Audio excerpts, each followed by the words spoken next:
In today's tech video, I'm going to give you 3 reasons why you should buy the LG C2 OLED.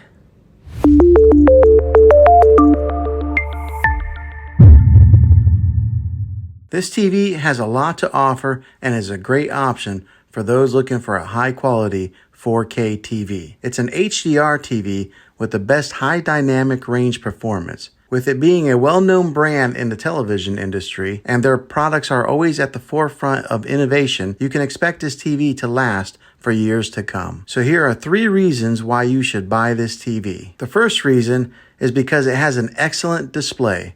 The 4K screen with HDR delivers excellent clarity and contrast, making it perfect for watching movies, TVs, or playing games. It has a great color accuracy, contrast, and brightness for its price point. The second reason is because it has a wide viewing angle. This means that you don't have to sit in front of the television to enjoy your favorite show. You can watch comfortably from any seat in your living room. When it comes to deciding which size of TV you should get, we recommend a 55 to 65 inch screen. Those are usually the best sizes for a typical living room. The third reason is because it has built-in smart features. You can watch Netflix, YouTube, and other streaming services on this TV without needing any additional equipment. With the way that subscription options are cutting the cord to cable, you want to get a TV that offers the most popular apps out there, and this TV does just that. One last thing that I want to mention before you decide, this TV has a great sound, but you might want to pair it up with a matching sound bar to maximize and boost the audio when you're watching your favorite movie and TV shows. Be sure to check out some of my other videos for a recommended sound bar. Well, hopefully this helped you in deciding if this TV is the best option for you. If it was, go ahead and throw a thumbs up on it. Go ahead and subscribe to my channel. I make tech videos all the time, and I'd love to have you back in the next one. Take care.